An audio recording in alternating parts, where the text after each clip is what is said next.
Je me suis toujours demandé pourquoi en France on dit « c'est simple comme bonjour » pour exprimer que quelque chose est facile. Simple comme bonjour? Mais il n'y a rien de plus compliqué que de se dire bonjour en France. Surtout pour un étranger. Car les Français ne se disent pas juste « salut » ou ne se contentent pas de se serrer la main comme les Allemands. Ils se font la bise. Et faire la bise, c'est tout un art. Celui qui ne l'a pas appris dès le plus jeune âge, comme les petits Français, « Allez, fais une bise à tata Géraldine », a souvent l'air maladroit. Un peu raide, l'étranger se penche en avant, lèvres pointues et bras ballants, n'osant pas toucher l'autre, ne sachant pas par quel côté commencer, incertain s'il faut poser les lèvres ou faire comme si on embrassait l'air. Ne riez pas, les pauvres élèves allemands en échange scolaire connaissent tous ce terrible moment de gêne quand ils se trouvent face à leur famille d'accueil et que tout le monde n'a qu'une idée en tête, leur faire la bise. Pour faire la bise, on doit se poser 4 questions. Quand, qui, comment, combien. Quand? Quand on se retrouve pour les loisirs, parfois le matin au travail et toujours quand on arrive chez des amis. Il est évident que le temps d'embrassade est proportionnel au nombre d'amis. Si vous débarquez dans une soirée où se trouvent déjà 15 personnes, vous avez le temps de mourir de faim avant de passer au buffet. Les Allemands, qui ont l'habitude de faire juste « allô » avec la main, trouvent ça toujours un peu fastidieux. Qui? Il faut prendre en compte le lien familial, amical ou professionnel, l'âge et le statut de la personne. Par exemple, on ne fait pas la bise à son supérieur hiérarchique.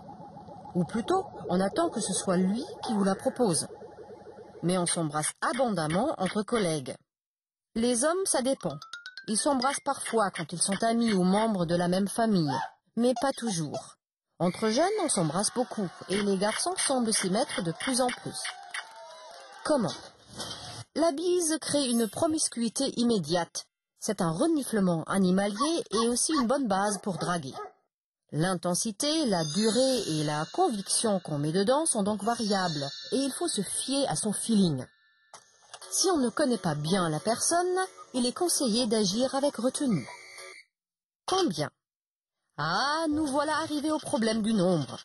Les Parisiens en font 2, les Montpelliérains 3. À la Turballe, on en fait 4, dans le Gard c'est 3, et ainsi de suite. Quand on ne sait pas d'où vient une personne, on peut facilement vivre un moment de flottement déstabilisant. Car il est très désagréable de tenter une 3e bise quand la personne visée se détourne déjà. Ou de s'arrêter après 2 bises quand l'autre meurt d'envie de vous en faire 4.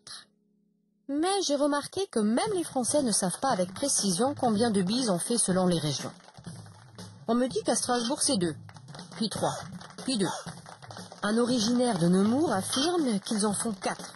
D'autres me certifient que c'est 2. Pourquoi ces incertitudes? C'est qu'il y a un problème de classe sociale.